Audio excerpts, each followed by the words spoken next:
नमस्कार दोस्तों, सभी स्टूडेंट्स का आपके अपने YouTube चैनल के ऊपर स्वागत करता हूं। कैसे हो? उम्मीद करता हूं सभी अच्छे और सभी स्वस्थ होंगे। अच्छी प्रिपरेशन आपके लोगों की चल रही होगी। बायोलॉजी में चाहे आप किसी भी कंपटीशन एग्जाम की प्रिपरेशन कर रहे हो, किसी भी लेवल की एग्जाम की प्रिपरेशन कर रहे हो, RPSC फर्स्ट ग्रेड से लेकर असिस्टेंट प्रोफेसर सेकेंड ग्रेड, जो भी बायोलॉजी सब्जेक्ट से आप रहे हैं, तो बायोलॉजी के जितने भी पेपर्स आप देखोगे तो उसमें से एक क्वेश्चन जो है वो फिक्स मिलता है आपको। कीटभक्षी पादप कौन से होते हैं और उनके एग्जाम्पल दिए जाते हैं। इन प्लांट्स को अपन क्या कह सकते हैं? इंसेक्टिवोरस भी कह सकते हैं, कीटभक्षी पादप, या इन्हें कार्निवोरस पादप भी कहते हैं। मांसाहारी पादप के नाम से भी जाना जाता है। इन्हें क्या कह सकते हैं? मांसाहारी पादप भी कहते हैं। सबसे बड़े क्वेश्चंस तो इसमें देखो एग्जाम्पल के ही पूछे जाते हैं, ज़्यादा इतना नहीं पूछा जाता है। लेकिन फिर भी अगर अपन बेसिक देखेंगे कि कीटभक्षी पादप जो हैं वो ऐसा करते क्यों हैं, उन्हें कीट को खाने की क्या आवश्यकता है, ये कीट क्यों खाते हैं।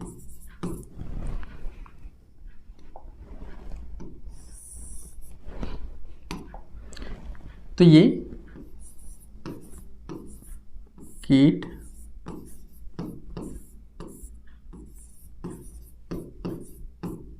क्यों खाते हैं, सबसे बड़ा सवाल सभी स्टूडेंट्स के माइंड में आता होगा।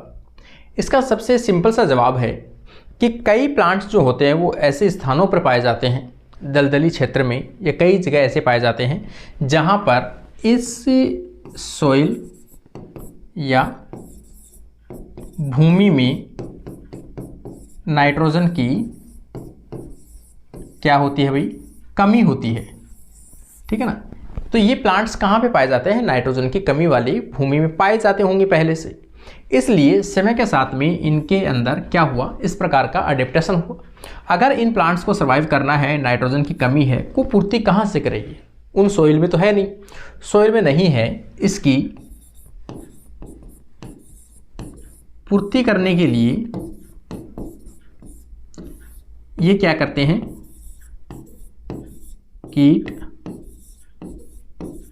कीड़े मकोड़े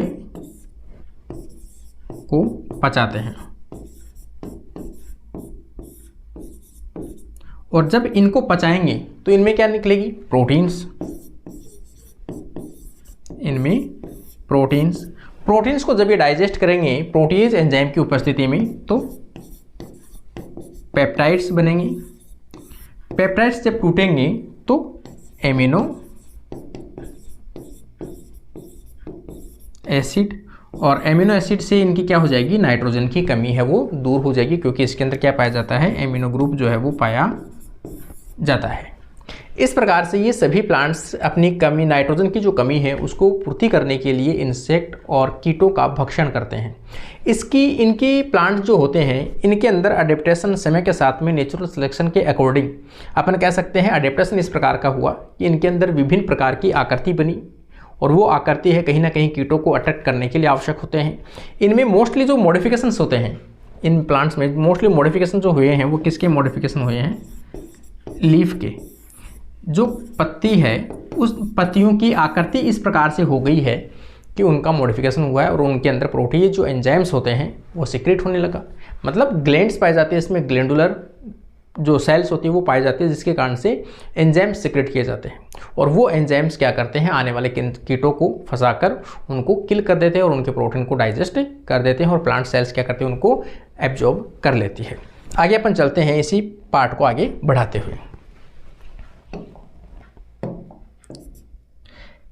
यहाँ पे सबसे पहले आप देखोगे कीटभक्षी पादप जो हैं वो कौन से कीटभक्षी पादप होते हैं। जैसे ये पौधे अपने पोषण के तरीके में स्वयंपोषी होते हैं। ठीक है ना। ये कैसे होते हैं? ऑटोट्रॉपिक होते हैं। प्लांट से तो सीधी सी बात है, ऑटोट्रॉपिक होते हैं, स्वयंपोषी होते हैं, अपना भोजन स्वयं बना सकते हैं। लेकिन ये दलदली या कीचड़ वाले क्षेत्र में पाए जाते हैं। मैंने अभी भी बताया आपको, वाली मिट्टी में उगते हैं जहाँ पर आमतौर पर नाइट्रोजन की कमी होती है। उस भूमि दलदल जो भूमि होती है वहाँ पर आमतौर पर नाइट्रोजन की कमी होती है। अपनी नाइट्रोजन की आवश्यकता को पूरा करने के लिए ये पौधे छोटे कीटों को पकड़ते हैं और उनका भक्षण करते हैं। इन पौधों के अंगों और विशेष रूप से मैंने अभी भी बताया आपको, पत्तियों को कीटों को पकड़ने के लिए मॉडिफाई किया गया है, विभिन्न प्रकार से संशोधित मतलब मॉडिफाइड किया गया है। इन पौधों में प्रोटियोलाइटिक एंजाइम्स पाए जाते हैं। कौन से एंजाइम्स पाए जाते हैं? प्रोटियोलाइटिक मतलब प्रोटीन को पचाने वाले।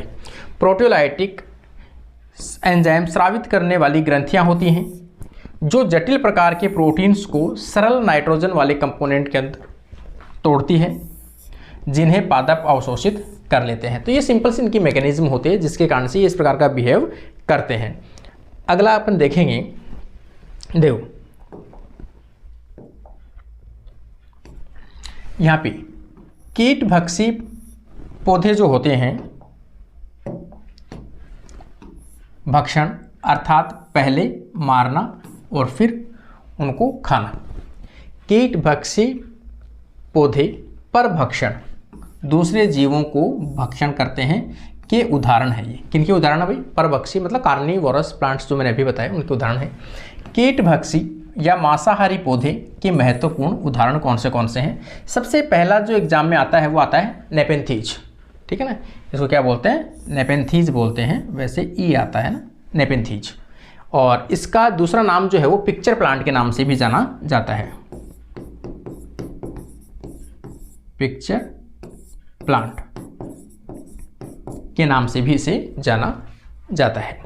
पिक्चर प्लांट के बारे में यहाँ पे देखोगे आप, नेपेंथीज का जो डायग्राम है यहाँ पे कुछ बनाया है मैंने, तो ये इसमें ऐड किया है। तो इस प्रकार की जो पत्तियाँ होती हैं वो मुड़कर इस प्रकार की स्ट्रक्चर जो है वो बना लेते हैं। देखो इस प्रकार की एक थैलेनुमा जो संरचना है वो बना लेते हैं यहाँ पे, और ये इसका किनारा होता है, नेक होती है, गर्दन होती है, और इसके अंदर जो गुफा है यहाँ पे इनके अंदर क्या होते हैं? चिपचिपा पदार्थ लगा होता है, प्रोटियोलाइटिक एंजाइम्स बने होते हैं। यहाँ पर थोड़ा हल्का सा लिक्विड रहता है। अगर कोई इंसेक्ट जो है वो यहाँ पे एंटर करे तो एंटर करने के बाद में इसमें गिरेगा तो वो अंदर तक जाएगा, और वहाँ से अंदर के वो जितना फड़फड़ाएगा, जितना कुछ भी करेगा, उतना ही ज़्यादा उस दलदल के अंदर फंसता जाएगा, और लास्ट के अंदर उसे प्रोटियोलाइटिक एंजाइम की प्रेजेंस में उसे तोड़ दिया जाता है और उसे डाइजेस्ट कर लिया जाता है। तो इसके अंदर पिक्चर, ये जो है ना पिक्चर, यहाँ पर एक पिक्चर, एक थैलेनुमा संरचना पाई जाती है लंबी, इसलिए इसे क्या कहते हैं? पिक्चर प्लांट्स कहते हैं। यह असम और मेघालय में पाया जाता है ना, ये भी इंपॉर्टेंट है भाई, ठीक है ना। नेपेंथीज जो है वो इंडिया के किन क्षेत्रों में पाया जाता है? तो असम और मेघालय में पाया जाता है, अर्थात एन साखियाना। यहाँ पत्ती पलट को एक घड़े, ठीक है ना, एक पत्ती जो है वो पलट कर एक घड़े नुमा संरचना 30 सेंटीमीटर तक लंबा हो सकता है के रूप में परिवर्तित किया जाता है। पत्ती का शीर्ष एक रंगीन ढक्कन बनता है। ऊपर वाला जो भाग है वो क्या बनाएगा? यहाँ पे ये जो भाग है वो ढक्कन बनाएगा जो उसको कवर करता है। घड़े के निचले हिस्से में स्पाइन्स संरचनाएं और ग्रंथियां पाई जाती है, ठीक है ना। अंदर की तरफ क्या होते हैं भाई? यहाँ पे कांटे जैसे इस प्रकार से लगे रहते हैं, स्पाइन्स लगे रहते हैं अंदर की तरफ यहाँ पे इस प्रकार से, और ग्रंथि पाई जाती है जिसके कारण से प्रोटियोलाइटिक जो एंजाइम्स है वो सिक्रेट किए जाते हैं और इनके अंदर फंसा लिए जाते हैं, और उन कीटों को मारकर ये क्या करते हैं? उससे निकलने वाले जो नाइट्रोजन कंटेंट्स हैं उनको क्या करते हैं? एब्जॉर्ब कर लेते हैं, अमोनिया जैसे। अगला अगर अपन देखेंगे सेकंड पॉइंट में आप देखोगे ड्रोसेरा, ठीक है ना। ये क्या है? ड्रोसेरा। ड्रोसेरा को सनड्यू प्लांट्स के नाम से जानते हैं। मतलब सनड्यू का मतलब होते हैं छोटे छोटे ड्रॉपलेट दिखाई देती है। ड्रॉपलेट दिखाई देने के कारण से इनके ऊपर मतलब छोटी छोटी बूंदे के रूप में दिखाई देती है, और वो क्या होती है? सनलाइट की उपस्थिति में वो चमकती है, ठीक है ना। वो क्या होती है? चमकती है। इन पौधों की पत्तियों में तंतु होते हैं, है ना, छोटे छोटे फिलामेंट्स निकले रहते हैं, जिनके शीर्ष पर चिपचिपी बूंदें होती है। मैंने कहा ना चिपचिपी बूंदें होती हैं, इस प्रकार की स्ट्रक्चर होती है। यहाँ पे नुकीली स्ट्रक्चर दिखाई देती है, और यहाँ पर क्या होती है? बूंदें निकलती है। ये बूंदें कैसी होती है? चिपचिपी होती है, जो प्रकाश में ओस की बूंदों की तरह चमकती है। यह तंतु कीटों को पकड़ते हैं। जैसे यहाँ पे आप देखोगे कुछ इस प्रकार से डायग्राम में, तो सिंपल सा आपको दिखेगा ये प्लांट इसका पार्ट है यहाँ पर इस प्रकार से, और इनके अंदर आप देखोगे इस प्रकार की स्ट्रक्चर जो है वो पूरे में पाई जाते हैं। तंतु निकले रहते हैं और सभी तंतु के ऊपर ड्रॉप्स पाई जाती है जो ओस के समान सूरज की रोशनी पड़ने पर ये क्या होती है, एक साथ में चमकती है। तो ये स्ट्रक्चर होती है और ये क्या करते हैं, कीटों को पकड़ते हैं। कीट यहाँ पर आकर चिपक जाते हैं, चिपकते ही ये क्या करते हैं, कीटों को अंदर ले लेते हैं यहाँ पर और इसको डाइजेस्ट कर देते हैं प्रोटियोलाइटिक एंजाइम की उपस्थिति में। तीसरा एग्जाम्पल जो अपन हमेशा से पढ़ते आ रहे हैं 10th class 9th class 8th class से लेकर, वहाँ पर एक एग्जाम्पल दिया जाता है यूट्रिकुलेरिया। यूट्रिकुलेरिया इसे ब्लैडर वॉर्ट के नाम से भी जाना जाता है। ये नाम जो है ये इंपॉर्टेंट है भाई। जैसे सनड्यू प्लांट्स कौन सा है, तो हो सकता है आपको ड्रोसेरा नाम ना देकर और वहाँ पर ये दिया हो कि कौन से इनमें से दिया गया एग्जाम्पल में से कौन सा एग्जाम्पल जो है वो कार्निवोरस प्लांट है, या फिर अपन कह सकते हैं कीटभक्षी पादप है और उनके नाम दिया गया हो सनड्यू प्लांट्स, तो आपको पहचानना पड़ेगा। यहाँ पे दिया हुआ है ब्लैडर वार्ट, तो ब्लैडर वार्ट पहचानना पड़ेगा आपको। ब्लैडर वार्ट यह छोटा स्वतंत्र रूप से तैरने वाला पौधा होता है, इसका मतलब जलीय पादप है। विच्छेदित पत्तियों वाला, जड़हीन, हाइड्रोफाइटिक, इनमें जड़ें नहीं पाई जाती है ना भाई, रूटलेस होता है। और कुछ पत्ती खंड कीटों को पकड़ने के लिए छोटे ब्लैडर बनाती है, ठीक है ना, छोटे छोटे ब्लैडर जैसे स्ट्रक्चर बनाती है जो क्या करती है, कीटों को पकड़ने के लिए मॉडिफाइड रहते हैं। तो ये इस प्रकार के जल के अंदर जो है कॉमन इस प्रकार के जो प्लांट्स होते हैं वो कौन से होते हैं, अपने यूट्रिकुलेरिया होती है, दलदल क्षेत्र में पाया जाता है यूट्रिकुलेरिया हमेशा। तो ये पहले से अपन पढ़ते आ रहे हैं, इनकी जो पत्तियाँ होती है वो इस प्रकार से मॉडिफाई होती है कीटों को पकड़ने के लिए, तो ये आ जाएगा यूट्रिकुलेरिया। अगला अगर अपन देखेंगे यहाँ पर, तो चौथा जो ऑप्शन है वो है डायोनिया। इसे वीनस फ्लाई ट्रैप के नाम से जानते हैं, डायोनिया, ठीक है ना। यहाँ पर क्या है, डायोनिया, और इसे वीनस फ्लाई ट्रैप के नाम से जाना जाता है। वीनस फ्लाई ट्रैप जो है, यहाँ पे आप देखोगे डायोनिया प्लांट, डायोनिया प्लांट कंगी नुमा संरचना बनाती है, ठीक है ना। दो कंगी नुमा संरचना होती है और दोनों आपस में क्या होती है, दोनों के अंदर धागे नुमा मतलब रेसे नुमा स्ट्रक्चर निकली रहती है और दोनों क्या होती है, ओपन रहती है। ओपन रहते हुए अगर इनके अंदर कोई भी इंसेक्ट या कोई भी चीज़ टच होता है, टच होती है, क्या करते हैं, ये कंगे जो होते हैं वो कॉम्ब जो होते हैं वो एक दूसरे के अंदर फिट हो जाते हैं और वो इंसेक्ट अंदर फंस जाता है, और उस अंदर जो फंसा इंसेक्ट है, कीट है, उसे बाहर नहीं निकलने देते हैं और उनको क्या करते हैं, धीरे धीरे प्रोटियोलाइटिक एंजाइम की उपस्थिति में डाइजेस्ट करते हैं और उनसे मिलने वाला जो कंटेंट है उसको क्या कर लेते हैं, एब्जॉर्ब कर लेते हैं। तो इस प्रकार के जो स्ट्रक्चर है, यहाँ पर आप देखोगे कि ये जो इंसेक्ट है यहाँ पे इसमें फंसे हुए हैं और ये क्या करती है, बंद हो जाती है। देखो ये स्ट्रक्चर है, ये सब ओपन रहती है ये, ठीक है ना, ऑर्नामेंटल प्लांट के जैसा दिखाई देता है। तो ये तो हुआ डायोनिया। मैंने डायग्राम इसलिए बनाया है ताकि आप लोग क्या है इसको समझ सको, कभी आपके सामने लाइफ में ऐसे कोई प्लांट्स आते हैं तो आप इजी वे में पहचान सको। अगला जो एग्जाम्पल है वो है पिंगुकुला, है ना, पिंगुइकुला। यहाँ पे देखो पिंगुइकुला, इसे बटरवार्ट के नाम से जानते हैं भाई। ये नाम जो है ना बटरवार्ट, ये जरूर याद रखना। बटरवार्ट में आप देखोगे इनकी तितली जैसी आकृति कुछ दिखाई देगी इनके अंदर, पत्तियों के अंदर। पिंगुइकुला देखो यहाँ पे इस प्रकार की जो स्ट्रक्चर है वो दिखाई दे रही है आपको, इस प्रकार की। और ये कैसे होते हैं भाई, ये पत्तियाँ मोटी होती हैं, चिपचिपी प्रकार की होती है, और इनके कारण से क्या होता है, यहाँ पर देखो कितने इंसेक्ट चिपके हुए हैं। इनके क्या होते हैं, इंसेक्ट हैं वो चिपकते हैं और उन इंसेक्ट को क्या करते हैं, ये डाइजेस्ट कर जाते हैं। सैरसीनिया क्या बोलते हैं, डेविल्स बूट, ठीक है ना, ये भी याद रखना भाई, डेविल्स बूट का जो एग्जाम्पल है।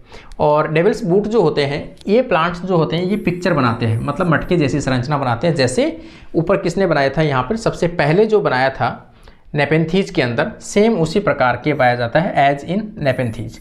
नेपेंथीज के जैसे इनमें भी मटके जैसी संरचना पाई जाती है, लंबी लंबी स्ट्रक्चर होती है यहाँ पे। तो इस प्रकार की ये स्ट्रक्चर बनती है यहाँ से, और ये इनके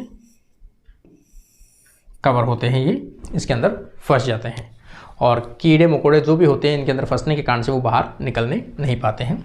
अगला देखोगे एल्डोवेंडा, इसे वाटर फ्लिया ट्रैप के नाम से जानते हैं, वाटर फ्लिया ट्रैप के नाम से जानते हैं। तो इसका जो एग्जाम्पल है ये वाले हैं।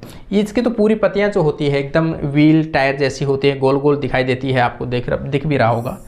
इस प्रकार की स्ट्रक्चर लगी रहती है, इसमें चिपचिपी प्रकार की होती है, इस प्रकार से टायर जैसी दिखाई देती है। तो ये एल्डोवेंडा वाटर फ्ला ट्रैप या फ्लिया ट्रैप। अगला एक एग्जाम्पल दिया हुआ है या सेफेलोटस और फ्लाई, ये कैचर प्लांट के नाम से दिया हुआ है, कैचर प्लांट, ठीक है ना, फ्लाई कैचर प्लांट। यहाँ पे देखो इसकी सबसे इंटरेस्टिंग है कि फ्लाई कैचर मतलब यहाँ पे कोई भी उड़ता हुआ पक्षी है वो भी आके इसके अंदर फंस सकता है। इस प्रकार की इसकी स्ट्रक्चर अलग ही होती है सेफेलोटस की। तो ये इसकी स्ट्रक्चर है सेफेलोटस की, वेरी इंटरेस्टिंग स्ट्रक्चर है। और ये जो टॉपिक है, मैं आपको यही कहना चाहूँगा बार बार कि ये जो टॉपिक है, इस टॉपिक में से यदि किसी कैंडिडेट ने पूरे एग्जाम्पल याद किए हैं, 100% आपको किसी भी कॉम्पिटिटिव एग्जाम में आप बैठोगे तो वहाँ पर इनमें से एक क्वेश्चन हमेशा आपको फिक्स मिलता है। इसलिए टॉपिक के एग्जाम्पल से अच्छे से नोट्स बना लीजिए और अच्छे से ऐड कीजिए, अपने वॉल के ऊपर शॉर्ट नोट्स बनाइए ताकि आप आते जाते उसको डेली रूटीन में देख सको, ताकि इनके एग्जाम्पल्स आपसे गलत ना हो। तो ये छोटा सा वीडियो था, कैसा लगा आप लोगों को ज़रूर रेस्पॉन्स देके जाइए। आज के लिए अपनी क्लास और वीडियो यहीं कंप्लीट होता है। शुभ रात्रि, थैंक यू।